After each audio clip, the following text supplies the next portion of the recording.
সকলকে প্রভু যীশু খ্রিস্টের নামে অভিনন্দন, স্বাগত জানাই। আজকে আর একবার আমরা দেখব। তার আগে আমি একটা প্রশ্ন করি,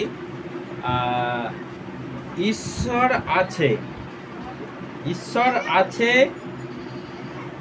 কি নেই? ঈশ্বর আছে কি নেই? শুধু একটা সিম্পল উত্তর, ঈশ্বর আছে না নেই? যদি আছে থাকে তাহলে হাত তুলুন, যদি নেই তাহলে হাত। ঈশ্বর আছে? আচ্ছা, এখানে সবাই বিশ্বাস করেন ঈশ্বর আছে? ঠিক আছে। ফোনেতে যে জানেন সে বলুন, যে পারবেন সে বলবেন যে ঈশ্বর আছে এটা কি করে আমাকে বোঝাবেন। ঈশ্বর আছে এইটা আমাকে কি করে বোঝাবেন? আচ্ছা, যেগুলো বলছেন সেগুলো আমরা বিশ্বাস করি। যেগুলো বললেন, একজনা বললেন যে আমরা বেঁচে আছি, এটা তো আমরা বিশ্বাস করি যে ঈশ্বর আছে বলে আমরা বেঁচে আছি। কিন্তু একটা অধার্মিক লোক, একটা অবিশ্বাসী লোক, সে তো বলে যে আমরা এমনি এমনি বেঁচে আছি, আমরা খাই বলে বেঁচে আছি, আমরা ঘুমোই বলে বেঁচে আছি, আমরা এমনি এমনি বেঁচে আছি, নিঃশ্বাস প্রশ্বাস নিচ্ছি বলে আমরা বেঁচে আছি। বলুন।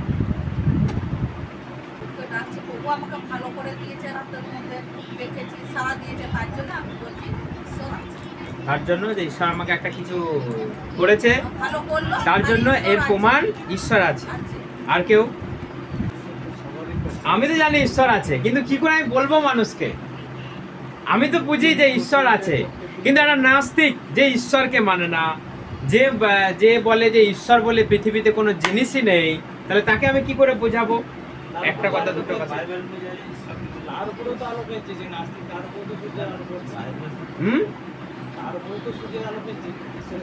সেটা তো সেই জানে এমনি এমনি পড়ছে, সূর্যের আলো, আকাশ থেকে বৃষ্টি আসছে, সব ঘটছে এসব।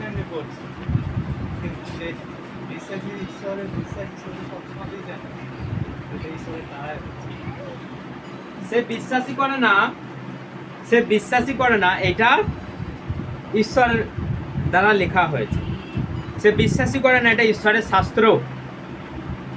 তাহলে সেই মানুষটাকে কি করে বোঝানো যাবে? সে বিশ্বাসই করে না যে স্বর্গ আছে, নরক আছে। সে বিশ্বাসই করে না মানুষের এর পরে কিছু একটা ব্যাপার স্যাপার আছে। তাহলে একটা মানুষকে, নাস্তিক মানুষকে কি করে ঈশ্বরকে বোঝানো যাবে যে ঈশ্বর এই পৃথিবীতে আছে, আমরা তার প্রমাণ, এটা আমরা জানি, কিন্তু একটা মানুষ কি করে বোঝাবো? এটা দুষ্কার্য ব্যাপার যে একটা নাস্তিক মানুষকে বোঝানো যে ঈশ্বর বলে কেউ আছে, এই যে সূর্য উঠছে, চন্দ্র উঠছে, এটা তার দয়া, আমরা জানি, সে বলছে এগুলো এমনি এমনি হয়ে গেছে, রোজ সূর্য উঠছে এমনি এমনি হচ্ছে, এখানে আবার ঈশ্বরের কোনো হাত আছে নাকি? এখানে ঈশ্বরের আবার কোনো হাত আছে নাকি? তাহলে কি করে বোঝানো যাবে একটা নাস্তিক মানুষকে?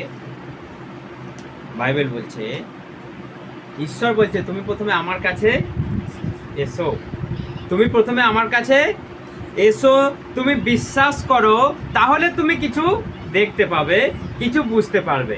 কিন্তু একটা মানুষ যদি পাথরের মতো এক জায়গায় দাঁড়িয়ে থাকে, এক জায়গায় বসে থাকে, আর যদি বলে ঈশ্বর নাই, ঈশ্বর নাই, ঈশ্বর নেই, তার পক্ষে ঈশ্বরকে জানা এই জীবনে অসম্ভব ব্যাপার। যে আমাদের ঈশ্বরকে জানতে গেলে সে যদি পাথরের মতো এক জায়গায় বসে থাকে, তার পক্ষে ঈশ্বরকে জানা এ জীবনে আর হবে না। কারণ ঈশ্বর, আমাদের ঈশ্বর, তিনি প্রমাণ দেবার জন্য তিনি স্বয়ং স্বর্গ থেকে পৃথিবীতে এলেন। আমাদের ঈশ্বর প্রমাণ দেবার জন্য তিনি মৃত্যুকে জয় করে উঠলেন। আমাদের ঈশ্বর প্রমাণ দেবার জন্য তিনি 40 দিন সবাইকে দেখা দিলেন। কিন্তু এগুলো কবে ঘটে গেছে? 2000 বছর আগে। ওগুলো তো কেউ দেখেছি আমরা? কেউ দেখেছি? কেউ আমরা দেখিনি। তাহলে যেটা দেখিনি আমরা বিশ্বাস করব কেন? আমি বলছি এখানে লেখা আছে, এটা কে লিখেছে? এটা মানুষের লেখা, মন গড়া লেখা। আমি বলছি না, ঈশ্বর বলেছে, মানুষে লিখেছে। বলছে না, এটা তো হতে পারে না। এরপরে কি করে একটা মানুষকে বোঝানো যাবে? এরপরেও একটা মানুষকে বোঝানো যাবে যে আমার ঈশ্বর আছে। বলছে ঈশ্বর যদি থাকে আমার কাছে এসে দেখা দিক, আমি দেখে বিশ্বাস করব। আমার মাথায় তখন বাজ পড়ে যাচ্ছে, ঈশ্বর আছে যে সে আমার সামনে এসে দেখা দিক। দেখুন, আমরা ঈশ্বরের কাছে একটা ধুলো, ধরুন এই কিবোর্ডের উপরে ধুলো পড়ে আছে, যেটা আমরা খালি চোখে অনেক সময় দেখতে পাই না, ফুঁ দিয়ে দিলেন দেখবেন উড়ে চলে যাচ্ছে। বাইবেল বলছে আমরা সেই ধূলিকণার থেকেও ক্ষুদ্র, সেই ধূলিকণার থেকেও আমরা অতি সামান্য। তাহলে সেই সামান্য ঈশ্বর হয়ে আমরা কাকে বলছি তুমি আমাকে দেখা দাও যদি থেকে থাকো? কাকে বলছি? যে ঈশ্বর এই আকাশ ভূমি মণ্ডলকে বানিয়েছে, এই বিশ্ব ব্রহ্মাণ্ডকে বানিয়েছে, তাকে বলছি তুমি আমাকে দেখা দাও। আমার চেহারা কেমন? একটা ধুলোর থেকেও ক্ষুদ্র, যাকে খালি চোখে দেখা যায় না, সেই একটা সামান্য মানুষ, সে কি বলছে? তুমি আমাকে দেখা দাও। আপনি জানেন, যদি আকাশ গঙ্গা মানে একদম উপরে পৌঁছে যান, একদম উপরে যদি পৌঁছে যান, সেখানে একটা বিগ ব্যাং বলে একটা জিনিস আছে। বিগ ব্যাং মানে সেটাকে আপনি আকাশের উপরে পৌঁছে গেলে সেখানে আকাশের মধ্যে একটা ফুটো আছে, একটা ফুটো আছে। সেই আকাশের ফুটোতে এইরকম পৃথিবী, কয়েকশো পৃথিবী সেই ফুটোতে ঢুকে যাবে। সেটাকে বলা হয় বিগ ব্যাং থিওরি। সেই ফুটোটা আমরা দেখতে পাচ্ছি খালি চোখে, এত বড় বিশ্ব ব্রহ্মাণ্ড, তার উপরে আবার একটা ফুটো আছে, সেই ফুটোর মধ্যে কয়েকশো পৃথিবী ঢুকে যাবে। ঈশ্বর বলছে আমি নিজে এসব বানিয়েছি। এটা আমাদের কথা নয়, শাস্ত্র বলছে যে আমি নিজে এসব বানিয়েছি। তিনি বললেন আকাশ হোক, সেখানে আকাশ হয়ে গেল। এই কথাটা যদি আমি বিশ্বাস না করি, তাকে কি করে বোঝানো যাবে? এই কথাটা যদি আমি বিশ্বাস না করি, তাহলে একটা নাস্তিক মানুষকে কি করে বোঝানো যাবে যে ঈশ্বর আছে? ঈশ্বর এইটুকু নয়, ঈশ্বরকে ব্যাগে করে পাওয়া যায় না, ঈশ্বরকে কাঁধে করে পাওয়া যায় না। ঈশ্বর কেমন? স্বর্গে বসে আছে, পৃথিবীতে পা রেখে আছে। স্বর্গ কোথায়? না প্লেনে করে, রকেটে করে, আকাশের যানে করে সেখানে মানে কয়েক লক্ষ কিলোমিটার পৌঁছে যাচ্ছে, তবুও বোঝা যাচ্ছে না কোথায় স্বর্গ। তাহলে স্বর্গটা কত দূরে? স্বর্গটা কত দূরে? তাহলে চিন্তা করুন স্বর্গটা কত দূরে। সেই ঈশ্বর বলছে স্বর্গে বসে আছি, পৃথিবীতে পা রেখে আছি। তাহলে তার আকার কেমন হবে? পারবেন তাকে কাঁধে করে বয়ে নিয়ে যেতে? পারবেন তার মূর্তি তৈরি করতে? ঈশ্বর বলছে তুমি আমার কাছে এসো, আমি তোমাকে দেখাবো। হালেলুয়া! তুমি আমার কাছে এসো, আমি তোমাকে দেখাবো। তুমি মাঠের মধ্যখানে রোদে দাঁড়িয়ে আছো, একটা গাছ তোমাকে মায়া ভেবে তোমার কাছে চলে আসবে, আহারে আমার ছেলেটা রোদে মুখটা পুড়ে গেল, একটু ছায়া দেয় কখনো কোনো গাছ এসে? সে তো গাছ এক জায়গায় আছে, সে কেন আসবে না আমার কাছে? তাহলে আপনাকে ছায়া পেতে গেলে কোথায় যেতে হবে? গাছতলায়। ভাবুন, আমরা তার হাতে গড়া, আমরা অতি ক্ষুদ্র, অতি সামান্য। ঈশ্বর বলছে নম্রতার সঙ্গে যে আমার কাছে আসবে আমি তাকে কিছু দেখাবো। যে আমাকে জানবার জন্য ছুটে আসবে আমি তাকে কিছু দেখাবো। ঈশ্বর বলছে তুমি রাস্তায় বেরিয়ে পড়ো, আমি তোমাকে হেল্প করব। ঈশ্বর বলছে তুমি অমুক জায়গায় যাও, আমি রাস্তায় তোমার সঙ্গে কথা বলবো। ঈশ্বর বলেন যে তুমি ঘরে বসে থাকো, আমি তোমাকে সব বলবো। ঈশ্বর সেই ঈশ্বর সেরকম নয়। তিনি বলছেন তুমি রাস্তায় বেরিয়ে পড়ো, আমি তোমাকে হেল্প করব, আমি তোমাকে রাস্তায় কথা বলবো, তুমি আগে বেরিয়ে পড়ো। কারণ আমাদের ঈশ্বরকে আগে দেখো তারপর বিশ্বাস করো, এই সূত্রটা ঈশ্বরের কাছে নেই।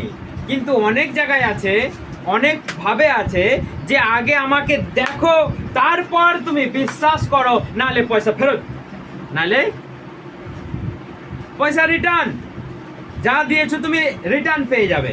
কিন্তু আমার ঈশ্বরের কাছে তুমি আগে বিশ্বাস করো, আগে এসো, তারপর তুমি কিছু দেখতে পাবে। অতি ক্ষুদ্র মানুষ তুমি, অতি সামান্য মানুষ তুমি, তোমাকে আমি বানিয়েছি ধূলিকণা দিয়ে, তোমাকে আমি বানিয়েছি কাদা মাটি দিয়ে, এবং তার ভিতরে আমি প্রাণ সঞ্চার করেছি, সেই জন্য আমি বেঁচে আছি। হালেলুয়া। শাস্ত্র বলছে তার হাতে আছে আমার এই নিঃশ্বাস, এটা যেটা নিচ্ছি তার হাতে আছে। যদি টুক করে কেড়ে নেয়, হ্যাঁ পারবেন তাকে বলতে এসো আমাকে দেখা দাও? পারবেন আর বলতে? যদি টুক করে করে কেড়ে নেয়, তাহলে আমরা তার কাছে মানুষ জুজু পোকা হয়ে থাকতে হবে। কেমন? জুজু পোকা, জুজু পোকা জানেন সবাই? সেই জুজু পোকার মতো নম্র হয়ে থাকতে, প্রভু তুমি আমাকে মারলে মেরে দাও, তুমি আমার শ্বাস বায়ু পারলে তুলে নাও, তোমারই হাতে আছে আমার মরণ, তোমারই হাতে আছে আমার জীবন, তুমি পারলে আমাকে বাঁচিয়ে রাখো, আর পারলে তুমি আমাকে তুলে নাও, যাই হোক আমি তোমার কাছে। আমার বিরাট জ্ঞানী, আমি প্রফেসর, আমি ব্যারিস্টার, আমি জজ, আমি উকিল, আমি সায়েন্টিস্ট, ঈশ্বর থাকলে আমাকে দেখা দিক। আপনি সায়েন্টিস্ট হন, আপনি জজ হন, ব্যারিস্টার হন, কে আপনি? মানুষ। আপনার ভেতরেও তো সেটাই চলছে যেটা আমার ভেতরে চলছে, আপনার ভেতরেও সেইটাই চলছে যেটা আমার ভেতরে চলছে, যেটা একটা ভিখারির ভেতরে চলছে। তাহলে একটা ভিখারির প্রাণবায়ুটাও ঈশ্বর যেমন কেড়ে নিতে পারে, একটা জজের প্রাণবায়ুটাও সেই একই রকম ভাবে কেড়ে নিতে পারে। both of them should humble to God. Hallelujah. তাদের সবাইকে ঈশ্বরের সামনে নম্র থাকাই তাদের উচিত। এটাই আমাদের ধর্ম, যে ঈশ্বর আমাদেরকে তুমি ক্ষমা করো, দয়া করো। আমি দূর থেকে যদি বলি ঈশ্বর তুমি আমাকে দেখা দাও, ঈশ্বর তুমি কেন আমাকে দিলে না, তোমার সঙ্গে আরি, তুমি আমার সঙ্গে কেন এটা করলে না, তোমার সঙ্গে আরি, আমি তোমার সঙ্গে আর কথা বলবো না, আপনি ঠকবেন, আপনি ঠকবেন, আপনি ঠকবেন। ঈশ্বরের কাছে সব সময় নম্র, কোনো অহংকারের কথা তার কাছে চলবে না, যে তোমার জন্য এই সব ঘটছে, হ্যাঁ তার জন্যই তো ঘটছে, তুমি তার কাছে এসো দেখবে আর ঘটবে না। হালেলুয়া। তুমি তার কাছে এসো দেখো আর ঘটবে না। তুমি মিথ্যায় তার উপরে দোষারোপ করছো, তুমি মিথ্যায় তার উপরে কথা বলছো, তুমি দেখো তার কাছে এসো, তোমার সমস্যা তিনি দূর করে দেবে। তুমি দূর থেকে তাকে গাল দিচ্ছ, তুমি দূর থেকে তাকে দোষারোপ করছো, দূর থেকে না জেনে তুমি অনেক ফালতু কথা বলছো, তুমি এসো আগে দেখো, দেখবে ঈশ্বর তোমার সমস্যার সমাধান। হালেলুয়া। তাহলে কি করে একটা মানুষকে এবার বোঝানো যাবে স্বর্গ আছে? কি করে একটা মানুষকে বোঝা যাবে যে আমাদের আত্মা স্বর্গে যায় না হলে নরকে যায়? কি করে বোঝানো যাবে? কি করে বোঝানো যাবে একটা মানুষকে যে মানুষের মরে যাওয়ার পরে একটা জীবন আছে? মানুষের মরে যাওয়ার পরে আত্মা অমর হয়, আত্মার মৃত্যু কখনো হয় না। এটা কি করে বোঝাবো আমি? আত্মার মৃত্যু হয় কখনো মানুষের? একদল বিজ্ঞানী প্রমাণ করতে গেল যে মানুষের আত্মা বলে কিছু আছে না নেই। কি হয়, মানুষের আত্মা কোথায় যায়, তারা প্রমাণ করতে গেল। একটা একদম মৃত্যু শয্যায় লড়ছে, এই মরবে এই মরবে একটা মানুষ, তাকে একটা কাঁচের বাক্সে ভরে রেখেছে, কাঁচের বাক্সে ভরে রেখেছে, কোথাও ছিদ্র নেই, কোথাও ছিদ্র নেই। তো মানুষটা কাঁচের বাক্সে ভরা আছে, সে যখন মারা গেল একটা কাঁচের কোণকে ফাটিয়ে উপর দিকে কিছু একটা উঠে গেছে, নিচের দিকে ফাটেনি, কিন্তু ফেটেছে কোথায়? উপরের একটা কোণ ফেটে গেছে। তার মানে কি প্রমাণ? মানুষের আত্মা ফেটে বেরিয়ে গেছে। মানুষের আত্মাকে কখনো এক জায়গায় বন্দি করে রাখা যায় না। তো এটা হচ্ছে প্রমাণ যে মানুষের আত্মা সব সময় ঊর্ধ্বগতি, মানে মানুষ মরে গেলে সে সবসময় উপরের দিকে যাওয়াই চেষ্টা করে। কার দিকে? যে তাকে উপর থেকে পাঠিয়েছিল তার দিকে যাওয়ার চেষ্টা। হালেলুয়া। এটা প্রমাণ হলো মানুষের কাছে আত্মা আছে। এরপর কি করে বোঝানো যাবে যে একটা মানুষের আত্মা এরপরে অনন্ত জীবনে প্রবেশ করতে পারে? এটা কি করে বোঝানো যাবে?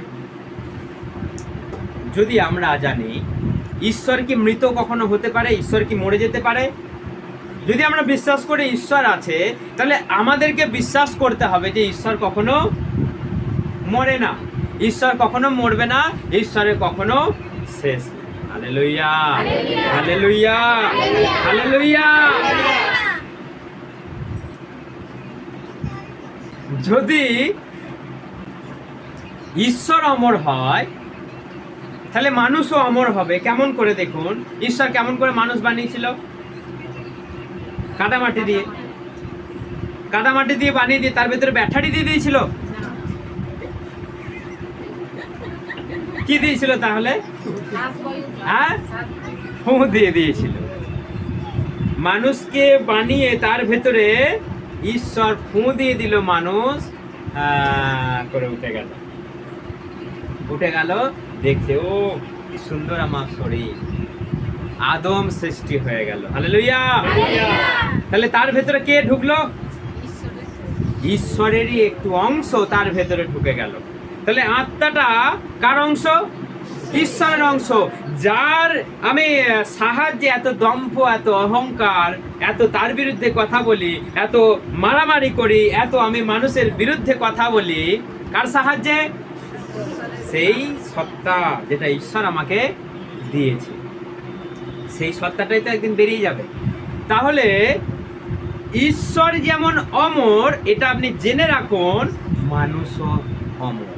হালেলুয়া।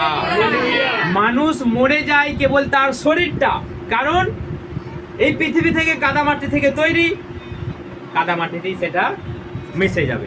কিন্তু আত্মাটা কোথা থেকে এসেছে? উপর থেকে এসেছে। সেই জন্য সেই আত্মা কখনো ধুলোয় মিশবে না, কখনো তাকে মাটিতে পুঁতে রাখতে পারবে না, কখনো তাকে বাক্সবন্দি করতে পারবে না। সে মরে গেল, সে উঠে চলে। এটা জেনে রাখা দরকার যে মানুষ মরে গেলে তার আত্মা উঠে যাবে। এরপর কি আছে? স্বর্গ আর কি আছে এরপর? এবার এইটা কি করে বোঝাবো? মানুষ স্বর্গে যাবে, মানুষ নরকে যাবে, কি করে বোঝাবো এটা? তো এরপর এটাও হচ্ছে একটা বিশ্বাসের ব্যাপার। ঈশ্বর বলেছে, প্রভু যীশু খ্রিস্ট বলছে, যেহেতু আমি জীবিত হয়ে উঠেছি, তোমাকেও জীবিত করে তুলবো। যেহেতু আমি বেঁচে আছি, তুমিও বেঁচে থাকবে, আমার সঙ্গে থাকবে। এরপর ঈশ্বর বলেছে, তুমি যদি পাপ করো, তুমি যদি আমাকে বিশ্বাস না করো, তুমি কখনোই আমার কাছে যেতে পারবে না। তুমি যদি বাপ্তিস্ম না নাও, তুমি কখনোই ঈশ্বরের রাজ্যে প্রবেশ করতে পারবে না। তাহলে এই কথাটা যদি আপনি বিশ্বাস না করেন, তাহলে আপনার জন্য পড়ে আছে কে? কে পড়ে আছে? নরক পড়ে আছে। আপনি যদি বিশ্বাস না করেন, তাহলে আপনার সেই আত্মাটা যখন শরীর থেকে বেরিয়ে চলে যাবে, তাকে আবার টান মেরে কোথায় ফেলে দেওয়া হবে? নরকে। সব বিশ্বাসের ব্যাপার। এগুলো আমরা কেউ দেখিনি, এগুলো আমাদের দেখা সম্ভব নয়। ঈশ্বর খুব কম মানুষকে দেখিয়েছে। আমি তাকে বললাম যে এগুলো অনেক মানুষকে ঈশ্বর দেখিয়েছে। বলছে ওগুলো স্বপ্ন দেখেছে, ওগুলো ঘুমের ঘোরে মানুষ ভয়ে ভয়ে থাকে, সেই জন্য ওগুলো দেখে, সেই জন্য ওগুলো দেখে। তো আপনাকে বিশ্বাস করতে হবে যে আপনি যদি পাপ করেন, তাহলে পাপের বেতন মৃত্যু। দেখুন, একটা বাইবেল খুলি অন্তত, তা নাহলে বলবে বাইবেল থেকে এরা কিচ্ছু বলে না। প্রকাশিত বাক্য একদম চলে যান। দেখুন, মানুষের দ্বিতীয় মৃত্যু কোথায় হয়, শুধু এইটাকে বোঝানোর জন্য আমি এই বাক্যটা বলবো। 21 অধ্যায় 8, 21 অধ্যায় 8। তাড়াতাড়ি। কিন্তু যাহারা বিরূপ, অবিশ্বাসী, বা ঘৃণার হোক, বা নরঘাতক, বা বেশ্যাগামী, বা মায়াবী, বা প্রতিমা পূজক, তাদের এবং সমস্ত মিথ্যাবাদীর অংশ অগ্নি ও গন্ধকে প্রজ্বলিত হ্রদে হইবে। ইহাই দ্বিতীয় মৃত্যু। এটাই দ্বিতীয় মৃত্যু, এটাই দ্বিতীয় মৃত্যু। এটাকে যদি আমি বিশ্বাস করি, তাহলে আমরা বিশ্বাসে কিছু কাজ হবে।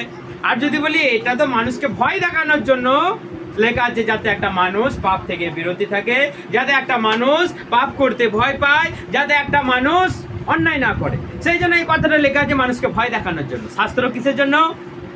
মানুষকে ভয় দেখানোর জন্য। এটা কি ভয় দেখানোর জন্য লেখা আছে?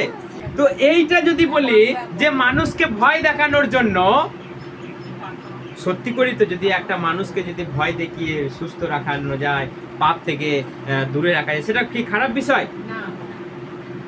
কিন্তু এটা তো যেমন ভয় দেখানোর কথা, এটা ঠিক সত্যি কথা। আপনি যদি ঘৃণার বিশ্বাগামী, আপনি নরঘাতক, প্রতিমা পুজো, মিথ্যাবাদী হয়ে থাকেন, কোথায় যাবেন? নরকের আগুনে। সেইখানে আগুন সব সময় দাও দাও দাও দাও করে জ্বলছে, সেখানে আগুন সব সময় দাও দাও করে জ্বলছে। তাহলে এইটা যদি বলেন যে মিথ্যে কথা, তাহলে তাকে আর বোঝানোর ক্ষমতা আমাদের আর, সে পুরোপুরি নাস্তিক। এরপর ঈশ্বরের সঙ্গে তার সামনাসামনি হবে, ঈশ্বরের সঙ্গে তার বোঝেনিক ব্যাপার যে কি করা যায়। মানুষ মরে গেলে তার দ্বিতীয়বার মৃত্যু হতে পারে, তার শরীরের নয়, তার আত্মার।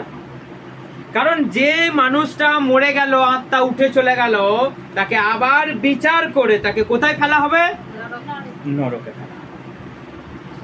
এটাই হচ্ছে সত্য, স্বর্গ আর নরক। এটাই হচ্ছে সত্য, আলো আর অন্ধকার। এটাই হচ্ছে সত্য, সত্য আর মিথ্যা। এটাই হচ্ছে সত্য, ঈশ্বর আর শয়তান। এবার প্রশ্ন হচ্ছে, তাহলে শয়তানকে কেন ঈশ্বর মেরে দিচ্ছে না? শয়তানকে কেন ঈশ্বর মেরে দিচ্ছে না? অনেক মানুষের প্রশ্ন। তাহলে ঈশ্বর কেন এত রোগ দিচ্ছে? ঈশ্বর যদি মানুষকে এত ভালোবাসে, কেন এত রোগ দিচ্ছে? কেন এত মানুষ মরে যাচ্ছে? কেন মানুষ অকালে মরে যাচ্ছে? কেন মানুষ এইভাবে বেঘরে মারা যাচ্ছে? তাহলে যদি শয়তানটাকেই যদি ঈশ্বর শেষ করে দিত, তাহলে খুব ভালো হতো। এরপর ঈশ্বর কেন শয়তানকে মেরে দিচ্ছে না, তার আগে জানার আগে আমাকে দেখতে হবে ঈশ্বর অমলকে কেন মেরে দিচ্ছে না। হ্যাঁ, সে তো শয়তানের থেকে কম নয়। ঈশ্বর কেন একটা চরম পাপীকে, অত্যাচারীকে, খুনিকে, ব্যভিচারীকে কেন মেরে দিচ্ছে না? কেন মেরে দিচ্ছে না? কেন সেই ব্যভিচারী মহিলাকে ঈশ্বর বললেন, তোমাকে যখন দোষ দিবার কেউ নাই, তোমাকে যখন পাথর মারবার কেউ নাই, আমিও তোমাকে পাথর মারতে পারি না, আমিও তোমাকে আজকের মতো ক্ষমা করে দিলাম, আজকের মতো ছেড়ে দিলাম। এই চরম পাপীকেও তো ঈশ্বর ছেড়ে দিলেন, আমাদের মতো চরম পাপীকে তো ঈশ্বর অকাতরে ক্ষমা করে দিলেন। আজকে আমি যেমন ঈশ্বরের বিরুদ্ধে কথা বলছি, তার মানে আমি কে? আমিও অ্যান্টিখ্রাইস্ট। আমি কে? আমিও খ্রিস্ট বিরোধী। আজকে এখানে যিশু খ্রিস্টের বিরোধী লোকের সংখ্যা কম আছে? মুখে মুখে বলছে যে যিশুর জন্য এই হচ্ছে, যিশুর জন্য তাই হচ্ছে। তাহলে তার ভেতরে কে আছে? তাহলে শয়তানকে যদি মারতে হয়, তাহলে তোমাকেও আগে মারতে হবে। শয়তানকে যদি ঈশ্বর তাকে শেষ করে দিতে হয় আজকে, তাহলে তার আগে তোমাকেও তো শেষ করতে হবে। তোমার ভেতরেও তো সেই বিরাজ করছে, তুমিও তো তাকে বিশ্বাস করছো না। তাহলে শয়তানকে মরতে হলে তোমাকেও মরতে হবে, তোমাকে মরতে হলে শয়তানকেও মরতে হবে। তুমি যেদিন একদিন মরবে, শয়তানও একদিন মরবে। কেন ঈশ্বর তাকে এখন শেষ করে দিচ্ছে না? কে সৃষ্টি করেছিল শয়তানকে? ঈশ্বর সৃষ্টি করেছিল। ঈশ্বর শয়তান বানায়নি। ঈশ্বর কি বানিয়েছিল? স্বর্গদূত বানিয়েছিল। ভালো করে চিন্তা করবেন, ঈশ্বর কিন্তু শয়তান বানায়নি। ঈশ্বর কি বানিয়েছিল? স্বর্গদূত বানিয়েছিল। কিন্তু তার ভিতরে যদি শয়তানি আচরণ চলে আসে, এটা কার দোষ? হ্যাঁ, আপনি প্রার্থনা করতে আসছেন, খুব ভালো গান করছেন, খুব ভালো জীবনযাপন করতে করতে আপনি মাঝ পথে যদি ঝগড়া লেগে যান, মাঝ পথে যদি মারামারি লেগে যান, মাঝ পথে যদি যিশুর বিরুদ্ধে কথা বলতে শুরু করেন, মাঝ পথে যদি আপনি মণ্ডলী ছেড়ে পালিয়ে যান, এটা কার দোষ? কার দোষ? এটা আমার দোষ। তাহলে এখানে যিশুর কোনো দোষ আছে? তাহলে আপনি আস্তে আস্তে শয়তানের আচরণ ধরে নিলেন, মানে আপনি শয়তান হয়ে গেলেন, অ্যান্টি খ্রাইস্ট হয়ে গেলেন। তাহলে আপনাকে তো মরতেই হবে একদিন। তাহলে আপনাকে একদিন মরতেই হবে, কিচ্ছু করার নাই। কারণ শাস্ত্র সোজা পথে হাঁটবে। শাস্ত্র কখনো বেঁকা, কখনো মুখাপেক্ষা, কখনো এ ভালো, কখনো ও খারাপ, শাস্ত্র কখনো বলবে না। শাস্ত্র তার নিজের পথে চলবে। আপনি যদি সেই পথে থাকেন, শাস্ত্র আপনাকে ধরে নেবে। আপনি যদি সেই পথ থেকে সরে দাঁড়ান, শাস্ত্র আপনার পাশ দিয়ে বেরিয়ে যাবে, আপনি পাশে পড়ে থাকবেন। সেই জন্য শয়তানকে কেন ঈশ্বর মিটিয়ে দিচ্ছে না? কারণ শয়তানের ভেতরেও ঈশ্বরেরই সত্তা বাস করে। কারণ একদিন ঈশ্বরই তাকে বানিয়েছিল। আজকে তার এই ধরনের অহংকার, এই ধরনের লোভ, হিংসায় সে আজকে শয়তান হয়ে গেছে, সে আজকে শয়তানি হয়ে গেছে। সেই জন্য ঈশ্বর তাকে জাস্ট একটা ধাক্কা দিয়ে পৃথিবীতে ফেলে দিলেন। তোমার রূপ, যেটার জন্য তুমি অহংকার করেছিলে, সেই রূপ তোমাকে ছেড়ে চলে যাবে। তোমাকে মানুষ দেখলে ভয় পাবে। তাকে এই পৃথিবীতে ফেলে দিল। সেই দিন থেকে তাকে ফেলে দিল, সে সম্পূর্ণ শয়তানি আচরণ ধারণ করে নিল। ঈশ্বরের বিরুদ্ধে সম্পূর্ণ সেই হিংসা তৈরি করলো। যে কেউ ঈশ্বরের পথে চলার চেষ্টা করবে তাকেও সে হিংসা তার ভেতরে ঢুকিয়ে দেবে। সেই মানুষটা যখন হিংসুটে হয়ে যাবে, সেই মানুষটাও ঈশ্বর থেকে দূরে সরে যাবে। সেই মানুষটা যখন মারা যাবে, সে কোথায় যাবে? তখন নরকে চলে। হালেলুয়া, জয় যিশু। সেই জন্য আপনি চিন্তা করুন, মানুষের দ্বিতীয় জীবন আছে সেটা স্বর্গে। মানুষের দ্বিতীয় জীবন আছে সেটা স্বর্গে। বাইবেল বলছে আপনি যদি ধার্মিক আচরণ করেন, আপনি যদি পবিত্র আচরণ করেন, আপনি যদি সত্য পথে চলেন, কথাই আছে সত্যমেব জয়তে, মানে সত্যের জয় অনিবার্য। যেহেতু অধার্মিক আছে, ধার্মিকও আছে। অধার্মিক লোক যখন মারা পড়বে, ধার্মিক লোক তখন জীবনে প্রবেশ করবে। হালেলুয়া। সেই জন্য এখনো যদি আমরা পাপ করে থাকি, এখনো যদি আমরা মানুষকে ঘৃণা করি, এখনো যদি বলি আমি ওর সঙ্গে কথা বলবো না, এখনো যদি বলি ওর সঙ্গে আমার আরি, কালকে যাব বাড়ি, পরশু যাব ঘর, মাথা ঠুকে মন, এখনো কেউ বলছেন? হ্যাঁ, যদি আমরা এই ধরনের আরি, ঝগড়া, মারামারি ঈশ্বরের বিরুদ্ধে আমরা করে থাকি, তাহলে এখনই গলায় হাত দিয়ে বলুন আমি তোমাকে ভালোবাসি। কি বলতে হবে? আমি তোমাকে ভালোবাসি। কারণ যীশু খ্রিস্ট বলছে তুমি চার্চে যাবার আগে, তুমি মণ্ডলীতে যাবার আগে, তুমি নৈবেদ্য নিয়ে যাবার আগে কি করো? কি করো? তুমি ভাইয়ে ভাই ঝগড়া মিটিয়ে ফেলো। নৈবেদ্য দেওয়ার আগে তুমি তোমার যার বিরুদ্ধে মনে রাগ আছে তাকে তুমি ক্ষমা করে দাও, তাহলে তোমার নৈবেদ্য স্বীকার করা হবে। নচেত কার মতো হবে? কইনের মতো হবে। মনে আছে কারো গল্প? হ্যাঁ, কইনের মতো হবে। কইনের নৈবেদ্য গ্রাহ্য হয়েছিল না। তাহলে আমরা যদি নৈবেদ্য ঈশ্বরকে দিতে চাই, আমরা যদি ঈশ্বরকে কিছু উপহার দিতে চাই, তাহলে আগে আমাকে কি করতে হবে? মনটাকে পরিবর্তন করতে হবে, মনে খোলসা রাখতে হবে। মনে যদি খোলো রাখি তাহলে কি হবে? খোলোটাকে কি করতে হবে? খোলসা করে। হালেলুয়া। তবে ঈশ্বর আমাদের নৈবেদ্য গ্রাহ্য করবে। সবাই শুনতে পাচ্ছেন?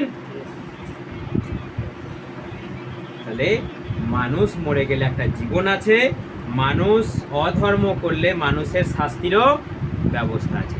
ঈশ্বর যেহেতু অমর, মানুষও সেই হেতু অমর, হয় স্বর্গে না হয় নরকে, কিন্তু অমর। কিন্তু অমর মানুষের আত্মার মৃত্যু কখনো তাকে ধামা চাপা দিয়ে কেউ রাখতে পারবে না, তাকে বোতল বন্দি করতে কেউ পারবে না। হয় তার অনন্ত জীবন স্বর্গে, না হয় তার অনন্ত জীবন কোথায়? নরকে। কিন্তু এটা জেনে রাখা দরকার আমাদের যে মানুষের এরপরে জীবন আছে। যেহেতু ঈশ্বর আছে, মানুষও থাকবে।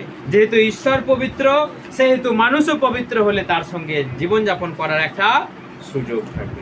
যেহেতু শয়তান নরকে যাবে, সেই হেতু মানুষও যদি শয়তানের মতো আচরণ করে, সেও কোথায় যাবে? শয়তানের সঙ্গে যাবে। শয়তানের সঙ্গ যারা নেবে তারা শয়তানের সঙ্গে থাকবে, ঈশ্বরের সঙ্গ যারা নেবে তারা ঈশ্বরের সঙ্গে থাকবে। হালেলুয়া। তো এটাই হচ্ছে আমাদের ব্যাপার, যে ঈশ্বর ঈশ্বরই আছে, তার কোনো পরিবর্তন নেই। যখন মসি বলেছিল প্রভু ঈশ্বর সদা প্রভু, আমি কি করে বোঝাবো যে তুমি আমাকে পাঠিয়েছো? আমি কি করে বোঝাবো যে তুমি আমাকে তাদের সামনে পাঠিয়েছো, আমি কি বলবো? কি তোমার নাম? ঈশ্বর বলছে, আমার কোনো নাম নেই, তুমি তাদেরকে গিয়ে বলো, I am that I am. আমি যেই আছি, আমি সেই আছি। হালেলুয়া। তাকে কি বলে ডাকবেন আপনি? তার কি নাম? তাকে আপনি ভালোবেসে যে নাম দেবেন সেইটাই তার নাম। তার কোনো নাম হয় না, তার কোনো আকার হয় না, তাকে প্রমাণ দেওয়া যায় না যে দেখো আমি কলসি করে তাকে এনেছি, আমি বোতলে করে তাকে এনেছি। পারবেন বলতে? না। সেই জন্য সব কিছু বিশ্বাস, বিশ্বাস, বিশ্বাস। আপনি বিশ্বাস করলে আপনি দেখতে পাবেন কত কি ঘটে যাচ্ছে। আর বিশ্বাস করলে কিছুই ঘটবে না। যেমন আকাশ থেকে জল আসে সেই জলই পড়বে, যেমন সূর্য ওঠে সেই সূর্যই উঠবে, যেমন আপনি প্রত্যেক দিন খেতে পাচ্ছেন সেটাই খাবে, কিন্তু মরে গেলে আপনার সামনে তখন চলে আসবে সেই সিংধারী শয়তান, আপনাকে টেনে নিয়ে চলবে। তখন তো সব শেষ, ফুরিয়ে গেল গল্প, আর কোনো গল্প নাই। যতক্ষণ বেঁচে আছেন আপনি বিশ্বাস করুন ঈশ্বরকে, আপনি জীবন পাবেন, মুক্তি পাবেন, শান্তি পাবেন, তার সঙ্গে বেঁচে থাকার একটা বিরাট বড় অপরচুনিটি, সুযোগ, সেটাকে কাজে লাগান, আপনি জীবনে বেঁচে থাকবেন। সেই জন্য নাস্তিক হবার আগে আমাদের জেনে রাখা দরকার যে ঈশ্বর আছে, সেই জন্যই হাওয়া বইছে। ঈশ্বর আছে, সেই জন্যই গ্রীষ্ম, বর্ষা, শীত, হেমন্ত ও বসন্ত। ঈশ্বর আছে, সেই জন্যই গাছে ফল ধরে। ঈশ্বর আছে, সেই জন্যই আকাশ থেকে বৃষ্টি আসে। এটা আমরা বিশ্বাস করি, আপনিও করুন, দেখবেন কিছু হবে আপনার জীবনে। হালেলুয়া। ঈশ্বরকে প্রমাণ দেবার জন্য আরো আছে অনেক কিছু, বোঝাবার জন্য আরো অনেক কিছু আছে, কিন্তু মনে হচ্ছে অনেকটা টাইম হয়ে গেছে, সেই জন্য আর বেশি কিছু বলা যাবে না। ঈশ্বর অনেকজনকে প্রমাণ দিয়েছে, দেখাও দিয়েছে, শাস্ত্রতেও আছে। এবং আমাদের এই পৃথিবীতে অনেক মানুষের জীবনে ঈশ্বর যীশুখ্রিস্টকে দেখেছে, সেটা পরে একদিন বলা যাবে, সেটা পরে একদিন সবাইকে প্রমাণ দেওয়া যাবে যে ঈশ্বরকে যদি মনে প্রাণে আমরা ডাকি, ঈশ্বর দেখা দিতেও পারে। সেটা যদি বলি ওটা ঈশ্বর নয়, ওটা আমার মনের ভ্রম, তাহলে সেটা। যাই হোক, ঈশ্বর সকলকে আশীর্বাদ করুক। আমরা যেন ঈশ্বরকে এইভাবেই বিশ্বাস করি এবং আমরা যেন চিরকাল ঈশ্বরের পথে চলি। হালেলুয়া। জয় যিশু। ফোনে সবাই শুনতে পাচ্ছেন? ঠিক আছে, আসুন আমরা সবাই প্রার্থনা করি যেন ঈশ্বর আমাদের চিরকাল আমাদের সাথে